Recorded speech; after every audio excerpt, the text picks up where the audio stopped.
In fact he told me अब तू पीछे हट जा। अच्छा। अब यहाँ से मैं बॉबी से बात करूँ। तो बॉबी देओल को देख के बहुत दुख भी हुआ था कि यार ऐसी शक्ल सूरत वाले अगर हीरो होने वाले हैं तो हमारा तो कोई चांस ही नहीं है दूर दूर तक। मतलब ऐसा कोई दिन था ही नहीं कि हमारे घर में कोई ठहरा नहीं है। तो जो भी मेरे घर आते थे तो मेरा गाल खींचते थे और मुझे बोलते थे तू तो हीरो बनेगा।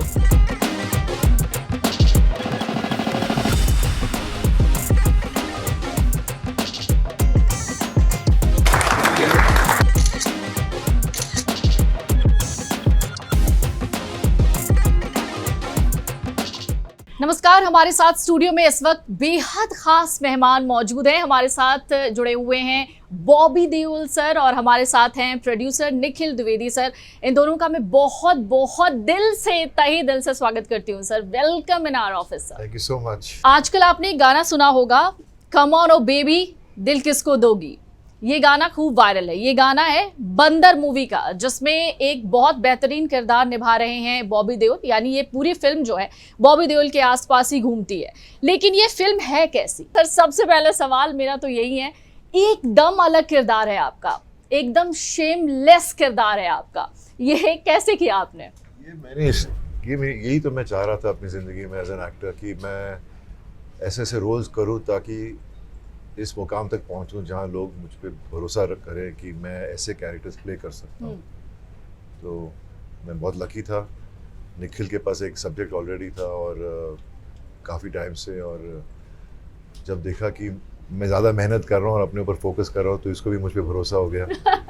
और आप लोगों को, आप पूरी पब्लिक का मुझ पे भरोसा हो गया एज एन एक्टर। तो मैं बहुत लकी हूँ कि ऐसा कैरेक्टर मिला है प्ले करने को। सर आप एक्टर तो हमेशा से बेहतरीन रहे हैं। हमने आपको हीरो के रोल में भी देखा, हमने आपको विलेन के रोल में भी देखा, लेकिन ये वाला जो किरदार है वो इतना कंफ्यूजिंग क्यों लग रहा है? इसलिए भी है ना, क्योंकि क्या होता है जब आपकी एक फिल्म आ जाए जैसे एनिमल थी और आप उसमें विलन है, आश्रम था, तो लोगों को लगता है ट्रेलर में झलक मिलती है अलग अलग इमोशंस की और उसमें कंफ्यूज हो जाते हैं। क्योंकि ज़्यादातर क्या होता है, ऑडियंस भी यूज्ड टू है कि जब एक एक्टर की इमेज बन जाती है विलन की तो ज़्यादातर वो वैसे ही कैरेक्टर्स करेगा, तो इस वजह से लोग समझने लगते हैं वैसे। पर जब फिल्म देखेंगे तो वैसा नहीं है। मतलब it's a very interesting character, very real character, जो मेरे लिए सबसे डिफ़िकल्ट था। अब तक जितने भी मैंने कैरेक्टर्स प्ले किए हैं ये बहुत रियल है, क्योंकि हम जब फिल्में करते हैं हमारे कैरेक्टर्स लार्जर देन लाइफ होते हैं और आप कंडीशनड हो जाते हो उस एटीट्यूड में आने के लिए। जैसे कैमरा ऑन हुआ और आप में कोई एटीट्यूड सा और बॉडी लैंग्वेज हो जाती है, पर इसमें वैसा नहीं था। तो मुझे आज भी याद है जब मेरा पहला दिन था शूटिंग का, मैं पूरी रात सोया नहीं। मैं इतना घबराया हुआ था कि मैं क्या करूँगा, मुझ में क्या देख लिया सबने एनिमल के बाद में कि मुझे ऐसा एक कैरेक्टर मिल रहा है प्ले करने को। तो मैंने फिर रात को 4 बजे 5 बजे एनिमल देखी नेटफ्लिक्स पर और मैं बोल रहा हूँ मैंने किया क्या है। फिर 11 बजे, मतलब 10 बजे सोया, 11 बजे उठा और मुझे 1 बजे पहुँचना था। पर जब मैं सेट पे पहुँचा, अनुराग के साथ उसका प्रोसेस अलग है और वो आपको इतना कंफर्टेबल कर देता है। वो एक एक्टर्स डायरेक्टर है, मतलब उसको पता है कैसे अपने एक्टर से काम निकलवाना। सो आहिस्ता जैसे दिन बीतता गया मैं और कंफर्टेबल हुआ और फाइनली एवरी डे मेरे लिए एक लर्निंग एक्सपीरियंस था। मुझे लग रहा था कि मैं एक वर्कशॉप पर हूँ और एज एन एक्टर काम सीख रहा हूँ, because honestly her actor her film के साथ कुछ सीखता है। तो मेरे लिए भी एक ऐसा प्रोसेस था ये। एंड जो गाना है कम ऑन बेबी दिल किसको देगी, उसका क्रेडिट यहाँ जाता है। अच्छा। क्योंकि इसने कहाँ से ढूंढा और जैसे ही ढूंढा हम लोग सुनते मतलब दीवाने हो गए कि बड़ा इंटरेस्टिंग गाना है। और आज हम जब रिलीज़ हुआ गाना तो इट्स बिकम लाइक सबके मुंह में सब गुनगुना रहे हैं और वीडियोस बना रहे हैं उस पर। तो अच्छा लगता है कि जब हम कुछ अच्छा ढूंढ लें ऐसे तो कैसे लोगों को अट्रैक्ट करता है। अच्छा निखिल, आपको बॉबी ने कहा जैसा कि ये जो पूरा गाना है कम ऑन ओ बेबी, ये पूरा क्रेडिट आपको जाता है। जब मैंने ये गाना सुना तो एक शायद आपने ये गाना सुना होगा शेरी शेरी लेडी, ये बिल्कुल उससे थोड़ा मिलता जुलता मुझे लगा कि वो पूरा किरदार बॉबी का वैसा नजर आ रहा था मुझे। ये गाना कैसे सिलेक्ट किया आपने, जैसा कि बॉबी ने भी बताया? ये गाना एक्चुअली बहुत एक पुरानी फिल्म का है जिसके बारे में मैं बहुत ज़्यादा नहीं बताऊंगा, क्योंकि धीरे धीरे लोगों को खुद डिस्कवर करना चाहिए। और ये मैंने सुन रखा था गाना कहीं पे और मुझे बहुत पसंद था। मैं इसको भाग के लेके गया सबसे पहले अनुराग के पास, क्योंकि आखिर में तो डिसीजन उन्हीं का है, हाँ। मैं तो सिर्फ उनको कुछ सुना सकता हूँ। Hmm, but he immediately liked it and उनको ही सॉ दैट सॉन्ग फिल्म में कि कैसे बॉबी के ऊपर उसको दर्शाना है, and that's how the song was selected, then it was recreated and after the recreation yes it's very successful. उसमें बहुत ज़्यादा श्रेय बॉबी को जाता है, क्योंकि वो कदमों से चलने तक और हाँ। गिटार को लेने तक और जिस तरह से बॉबी ने किया है, so a lot depends on the actor, चाहे गाना कितना भी हो वो बिल्कुल। you know he has such tremendous screen presence to pull off such kind of things, and not just today, from his first film onwards. So उस वजह से गाना हिट हो गया। अच्छा, आपको कब पता चला कि बॉबी इस फिल्म में है, और क्या ये चीज़ पहले से आपको पता थी तब आप इंटरेस्टेड हुए इसको प्रोडक्शन के लिए? देखिए मैं इसका जवाब थोड़ा ईमानदारी से देना चाहूँगा, इसलिए क्योंकि इसमें समझना पड़ेगा कि इसमें बॉबी का अचीवमेंट क्या है। एंड ये मैं इसलिए नहीं कह रहा क्योंकि ये मेरे बगल में बैठे हैं, लोगों ने देख भी लिया जिस तरह से बॉबी वापस बॉबी देओल हैं, उसके कुछ कारण हैं, उसके पीछे बहुत मेहनत है। बिल्कुल। मैं बॉबी के साथ काफ़ी टाइम से काम करना चाहता था, specially from the time he did class of 83, क्योंकि it was a new Bobby Deol. हमने भी उनको सोल्जर और गुप्त की इमेज में देखा था, और सडनली आप बॉबी देओल देख रहे हैं जिन्होंने बाल में सफ़ेदी लगाई हुई है, और he was suddenly not shy to do any kind of role और to come on screen in any way, जिस तरह से भी वो चाहते थे। उनमें कोई झिझक नहीं रह गई थी। एक अच्छे एक्टर की सबसे पहली निशानी मेरा मानना ये है वो होती है जब उसकी कोई झिझक नहीं रहती, वो किस तरह का किरदार निभाना चाहता है। लव हॉस्टल ने उस बात को और बढ़ावा दिया, क्योंकि आप जब बॉबी को देखेंगे तो पता ही नहीं चलता कि ये वही बॉबी देओल है जिन्होंने इतने काम किया। And then Aashram, because he worked with a director called Prakash Jha, and Prakash ji सिर्फ मंझे हुए कलाकारों के साथ ही आमतौर पे काम करते हैं। और क्या होता है ना, लोग ये नहीं समझते, आप कोई डायरेक्टर अगर, चलिए बॉबी देओल के साथ उसने ट्राई कर भी लिया कि मैं एक सीजन करता हूँ, लेकिन फिर बार बार सेकंड सीजन थर्ड सीजन में भी उनको यही कि मुझे बॉबी के साथ ही करना है, and a good director, then you know that the actor has really performed on the sets. So मुझे मालूम था मुझे बॉबी के साथ काम करना था, सब्जेक्ट कोई आया नहीं था, जैसे ही आया एंड में तो देखिए डायरेक्टर हैज़ टू कास्ट। फिर क्या होता है, अनुराग जैसे डायरेक्टर्स होते हैं वो थोड़े वो हमेशा ही अच्छे मंझे हुए एक्टरों के साथ काम करना चाहते हैं। तो आप सिर्फ उनके कान में ये बात सुझाव दे सकते हो और फिर आप होप कर सकते हो कि उनको भी ये बात समझ में आ जाए। But I think Anurag jumped at it, he said मैंने बॉबी का पीछे काम देखा है और मुझे बॉबी के साथ काम करना है। I think I told him, मैंने उनसे जिस दिन शाम को ये बात की थी, he immediately rang up Bobby, and अगले दिन वो उनसे मिलने खुद चले गए थे कि इनफैक्ट ही टोल्ड मी अब तू पीछे हट जा, अच्छा अब यहाँ से मैं बॉबी से बात करूँ। अच्छा बॉबी, आपको लेके अनुराग कश्यप ने एक बात कही थी कि मुझे पता नहीं था कि वो ऐसी एक्टिंग कर लेगा, मतलब मेरे सोच से एकदम ऊपर उसने एक्टिंग कर ली, ये सच है क्या? It's very kind of him. Her director चाहता है कि वो अपने एक्टर से वो काम निकलवाए जो वो चाहता है, और शायद मैंने डेफिनेटली बहुत मेहनत की और इस कैरेक्टर को बहुत समझने की कोशिश की, और मैंने अपनी सारी शर्म को अलग करके एकदम बेशर्म होकर ये कैरेक्टर प्ले किया। और वो बहुत ज़रूरी होता है हर एक्टर के लिए, जो भी सुन रहा है, जितने भी यंग एक्टर्स हैं, और उनको ये समझ में आ जाना चाहिए कि आप शर्म नहीं रख सकते क्योंकि आप कैरेक्टर्स प्ले कर रहे हैं। अगर आप में झिझक हो या शर्म हो तो आप वो कैरेक्टर को पूरी तरह से ऑनेस्टली निभा नहीं पाएंगे। So I think that's something, as I said, मेरे लिए हर दिन वर्कशॉप की तरह था, तो मैं और सीखता गया अनुराग से। तो it's been a great experience. अच्छा, आपको ऐसा कब लगा कि मैं एक्टर के अलावा एक बढ़िया विलन भी बन सकता हूँ? क्योंकि एक हीरो के अलावा एक बढ़िया विलन भी बन सकता हूँ, क्योंकि हीरो कभी अचानक से इतना बढ़िया विलन बन जाए वो हमने बहुत रेयर ऑफ द रेयरेस्ट देखा होगा। मतलब ये कैसे पॉसिबल हो पाया? आप सबकी वजह से, आप लोग ने एक्सेप्ट किया मुझे एज अ विलन और इतना प्यार दिया, उसी लिए तो पॉसिबल हुआ मेरे लिए। नहीं, एक अच्छा एक्टर ही कुछ भी कर सकता है। आप ये ये कहने की बातें होती हैं कि कोई विलन हीरो बन सकता है या हीरो विलन बन सकता है। एक अच्छा एक्टर ही आपको कन्विंस कर सकता है कि जो उसे किरदार मिला है वो उसको इस तरह से निभा दे कि आपको ये बिलीव हो जाए कि ये बुरा आदमी क्योंकि देखिए आप आम जिंदगी में तो ऐसे नहीं होंगे। ये the to convince something of what the character is what good acting is without making it look like कि acting कर रहा है. एग्जैक्टली. अच्छा बॉबी, एक बहुत सब जानना चाहते हैं ये कि जिस तरीके से आपने अपनी लाइफ में बहुत स्ट्रगल देखे, सोल्जर मूवी, उसके बाद एक बैक टू बैक आपने कई सारी मूवीज की, बॉक्स ऑफिस पर वो बहुत ज़्यादा सक्सेसफुल नहीं हुई, लेकिन लोगों ने बहुत पसंद की आपकी एक्टिंग को. आप चॉकलेटी बॉय उस समय कहे जाते थे, लोग आपको बहुत ज़्यादा पसंद करते थे, लड़कियां दीवानी अभी भी हैं आपकी. लेकिन आपने, आपकी नज़र में आपकी खुद की कौन सी फिल्म आपको सबसे ज़्यादा अच्छी लगती है? ये फिल्म भी जोड़ लीजिए अब इसमें. मेरी सबसे फेवरेट फिल्म है दिल लगी, क्योंकि मेरे भैया ने पहली बारी डायरेक्शन की थी और मुझे लगता है मेरा सबसे बेस्ट काम उसमें था.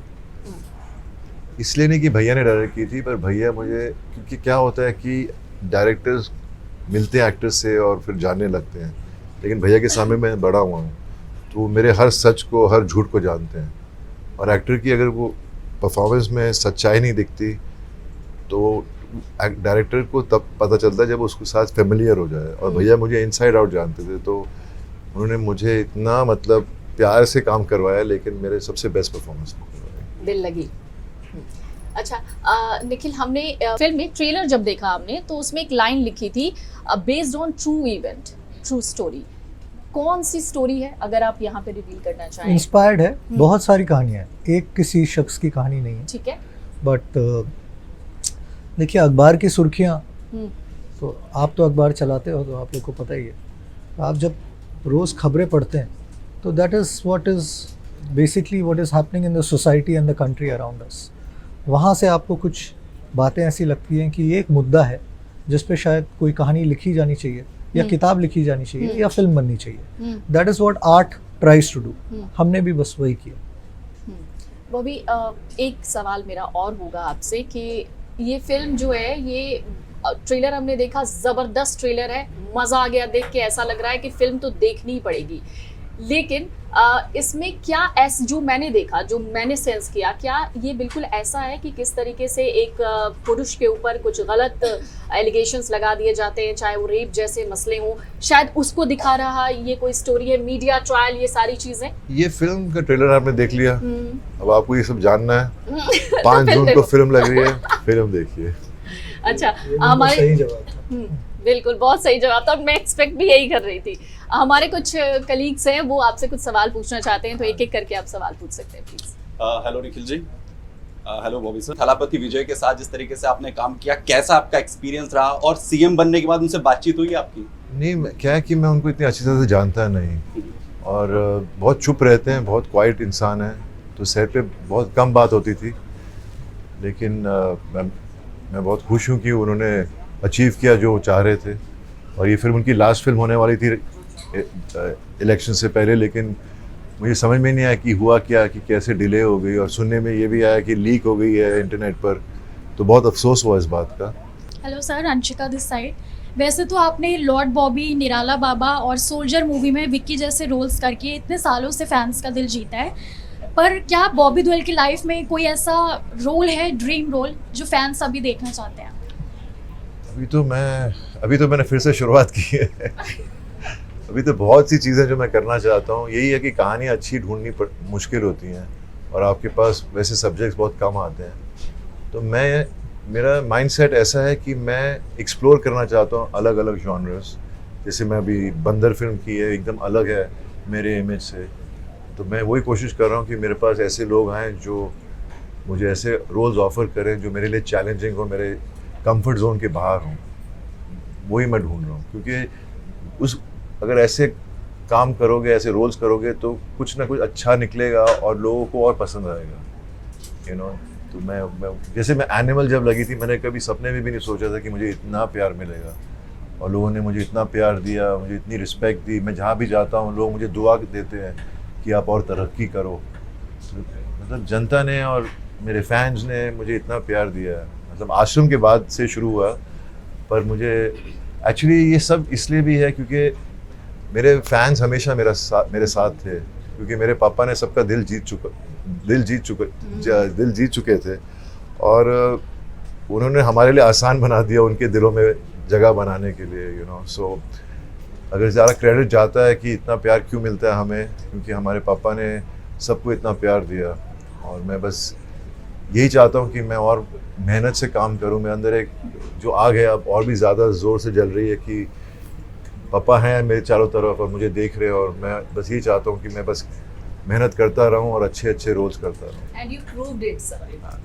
हेलो सर, बॉबी सर, मेरा सवाल आपसे ये है कि अब आप साउथ में भी एक्सप्लोर कर रहे हैं, तो आपने क्या कुछ डिफरेंस नोटिस किया और आपका एक्सपीरियंस कैसा रहा है साउथ में, क्योंकि बॉलीवुड में इतनी मूवीज़ करने के बाद साउथ में क्या कुछ आपने डिफरेंसेस देखे? डिफरेंस कुछ नहीं होता, जब हम कैमरे के सामने हो तो सब कुछ सेम होता है, कि सिर्फ भाषा बदल जाती है, तो उसमें थोड़ा कम्युनिकेशन में थोड़ा सा डिफ़िकल्टी आती है, लेकिन हम सारे हिंदुस्तानी इंडिया के हैं, इमोशन सबके सेम हैं, सब जो भी कहानियाँ होती हैं वो हमारे कल्चर के हिसाब से बनती हैं, तो it's like that, there is no difference. मेरा नाम गौधुली है और मेरा सवाल बॉबी सर से है कि सर अगर बॉबी देओल एक्टर नहीं होते तो क्या होता? तो मैं कास्टिंग एजेंट के घर के दरवाज़ों के पास खटका रहा होता, मुझे काम दे दो। फिर मैं भी प्रोड्यूसर के पास जाता, मुझे काम दे दो। फिर भी ऐसा कुछ सेकंड ऑप्शन कुछ ऑप्शन ही नहीं था। जब मैं छोटा था ना, मैं गोल मटोल था, और हमारे घर में हमेशा मेहमान रहते थे, मतलब ऐसा कोई दिन था ही नहीं कि हमारे घर में कोई ठहरा नहीं है। तो जो भी मेरे घर आते थे तो मेरा गाल खींचते थे और मुझे बोलते थे तू तो हीरो बनेगा। तो मेरे को समझ में नहीं आया, मैंने बोला मैं हीरो बनूंगा, मुझे नहीं मालूम हीरो होता है एक्टर। फिर जब बड़ा हुआ तो पता चला एक्टर है। तो मुझे, और मैंने कभी किसी चीज़ के बारे में सोचा नहीं, बस मतलब शुरू से एक ही एम था, एक ही कि है। बस यही करना एक- है। एक छोटा सा सवाल निखिल मेरा आपसे होगा कि पहली बार आपने सबसे पहली फिल्म बॉबी की कौन सी देखी? मैंने सबसे पहले बरसात ही देखी। बरसात देखी। हाँ, और मुझे ये भी याद है कि मैं फ्राइडे को ही देखी, पहले दिन प्रीमियर हुआ था बहुत बड़ा बरसात फिल्म का, और हर जगह वो उस समय टेलीविजन पे आने लग गया था, और बहुत बड़ा प्रीमियर था वो। I know that was huge. या इट वाज तो वो प्रीमियर के ही फुटेज देख के, और ये कौन इस देश में धर्मेंद्र का फैन नहीं, तो ऐसा लगता है ये तो एक कर्जा चुकाना है कि उनके बेटे की फिल्म तो देखने जानी ही है। तो मैं फर्स्ट डे गया था, एंड मुझे हमेशा एक्टर बनना था, तो बॉबी देओल को देख के बहुत दुख भी हुआ था कि यार ऐसी शक्ल सूरत वाले अगर हीरो होने वाले हैं तो हमारा तो कोई चांस ही नहीं है, दूर दूर तक हमारा तो कोई चांस ही नहीं है, कोई मतलब पास में भी नहीं बिठाएगा।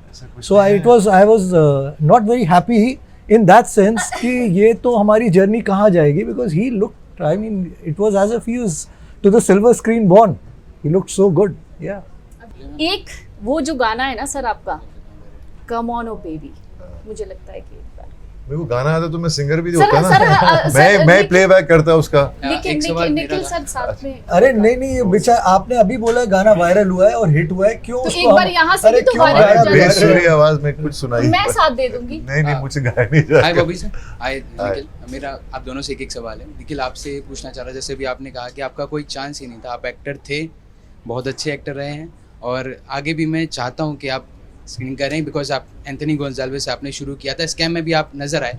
बट एक सवाल आपसे ये है कि आप एक्टिंग छोड़कर अब प्रोड्यूसर बने, तो प्रोड्यूसिंग के साथ साथ एक्टर क्यों नहीं बनते? ये एक्टर्स के साथ काम करवाना इतना मुश्किल हो गया है कि मेरा सारा समय एक्टर्स के साथ ही जा रहा है, तो मैं सिर्फ प्रोड्यूसर रहना चाहता तो हूँ। आगे कहीं कोई ऐसी उम्मीद है कि आप अब वो बतौर देखेंगे, actor लेकिन आई एम फिर very happy making films, creating cinema. Cinema से पहला प्यार है, और जब ये फिल्में आती हैं, स्क्रिप्ट बनती हैं, फिर डायरेक्टर्स आते हैं, वो पर्दे पे जब वो बात आती है जो आपने सोचा था, उसमें इतनी खुशी मिलती है, और बंदर को बना के भी उतनी ही खुशी मुझे मिल रही है। Thank you so much Bobby, thank you so much Nikhil, और उम्मीद करते हैं कि आपकी फिल्म ब्लॉकबस्टर हिट जाए। और एक और चीज़, इस प्लेटफॉर्म से सर हमारे लिए कुछ कहना चाहेंगे, अमर उजाला के लिए कुछ कहना चाहेंगे प्लीज़? बहुत खुशी हुई, मैं पहली बार आया अमर उजाला के स्टूडियो पे, और इतनी रौनक देखी, इतने आपके सारे कोलीग्स को देखा, और इतने सब खुश हुए मुझे मिलकर, बहुत मेरा दिल खुश हो गया। मुझे आपकी खुशी देखकर और इनकरेजमेंट मिलती है कि मैं और मेहनत करूं और आप सबको एंटरटेन करता रहूं। Thank you so much. अगर आप ये वीडियो YouTube पर देख रहे हैं तो हमारे चैनल को सब्सक्राइब कर बेल आइकन दबाएं, और Facebook पर देख रहे हैं तो हमारे पेज को लाइक करें।